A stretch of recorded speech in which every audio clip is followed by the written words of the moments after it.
La tarea del arte es esa, es transformar, digamos, lo que nos ocurre continuamente, transformar todo eso en símbolos, transformarlo en música, transformarlo en algo que puede perdurar en la memoria de los hombres.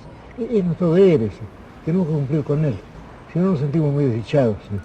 Porque diríamos entonces que los sentimientos o que la sensibilidad son cosas primarias, elementales, que vienen dadas al ser humano en el propio hecho de nacer, de existir. Sí, pero en el caso del escritor, o en el caso de todo artista, tiene el deber, él, gozoso de ver muchas veces, de transmutar todo eso en símbolos.